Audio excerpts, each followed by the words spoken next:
दोस्तों, यहाँ पर हर कोई अपना सर्वश्रेष्ठ काम करना चाहता है और अपने आप को सबसे आगे रखने के बारे में सोचता है, पर इसके कारण आपकी उम्मीदें खुद से बहुत ज़्यादा बढ़ जाती है। दोस्तों, ऐसे में जब आपके जीवन में डिसअपॉइंटमेंट या सक्सेस हाथ लगती है तो आप लोग जल्दी हताश और उदास हो जाते हैं। तब कभी कभी आप पर निराशा इतनी हावी हो जाती है कि आप अपने आप को लेकर निगेटिव होने लगते हैं। तो इस प्रकार आपके मन में यह विचार आने लगता है कि आगे अब क्या होगा और आप सफल हो पाएंगे या नहीं। आपको लगने लगता है कि हम शायद अपना काम ठीक से नहीं कर पा रहे हैं। ऐसी बहुत सी निगेटिव बातें धीरे धीरे आपकी जिंदगी का हिस्सा बनने लगता है और इस तरह से आपके अंदर बदलाव आने लगता है। इसे निगेटिव सेल्फ टॉक कहते हैं।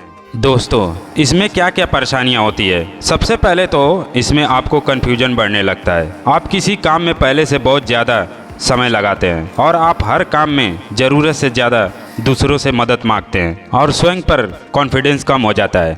आप निगेटिव बातें सोचते हैं और बोलते हैं और आपको डर की भावना बढ़ने लगती है। तो दोस्तों, चलिए जानते हैं कि इस सिचुएशन में आपको क्या करना चाहिए।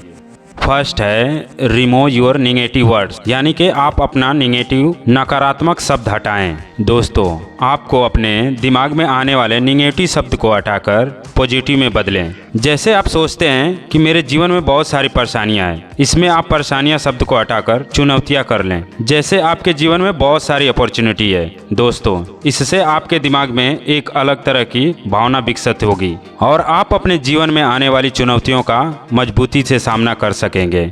सेकेंड है चेंज योर ग्रुप, यानी कि आप अपना ग्रुप बदलें। दोस्तों, आप हमेशा ऐसे ग्रुप या लोगों के साथ रहने की कोशिश करें जो आपसे ज़्यादा सफल हो और ज़्यादा खुश मिजाज हो, क्योंकि ऐसे लोगों से आप कुछ नया सीख पाएंगे और इससे आपको अपने जीवन में आगे बढ़ने का साहस भी मिलेगा और एक अच्छा समूह आपको सपोर्ट, कोऑपरेशन एंड इंस्पायरेशन प्रदान कर सकता है, जो आपके पर्सनल डेवलपमेंट और सक्सेस में मदद कर सकता है। अगर आपका वर्तमान समूह इन आवश्यकताओं को पूरा नहीं कर रहा है तो एक नया समूह आपको आपकी लक्ष्यों की ओर आगे बढ़ने में मदद कर सकता है। थर्ड है स्मॉल चेंज, यानी कि छोटे बदलाव करें। दोस्तों, छोटे बदलाव अक्सर बड़े परिणाम लाते हैं। इसके पीछे यह सेंस है कि छोटे बदलाव अक्सर एक चेन प्रक्रिया को शुरू करता है जो समाज में एक्सटेंसिव बदलाव को लेकर जाती है। छोटे बदलाव आमतौर पर लोगों की सोच और बिहेवियर में चेंज लाते हैं, जो समूह के संघर्षों और समस्याओं को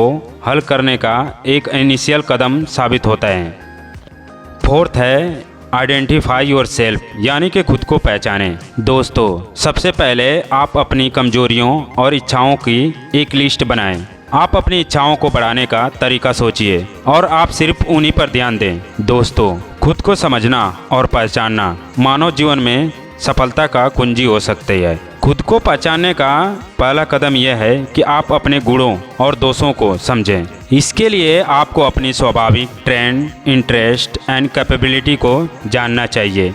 दोस्तों, अपने स्वभाव को समझने के लिए हमें अपने अंडरलाइंग सेंटिमेंट और विचारों का रिव्यू करना चाहिए। यह हमें वास्तविक स्वभाव को समझने में मदद करेगा और साथ ही हमें अपने कर्मों और परिणामों का भी एनालिसिस करना चाहिए, ताकि हमें पता चले कि हम किस प्रकार के व्यवहार और एक्टिविटीज़ को पसंद करते हैं और किन विषयों में हम अधिक कुशल हैं।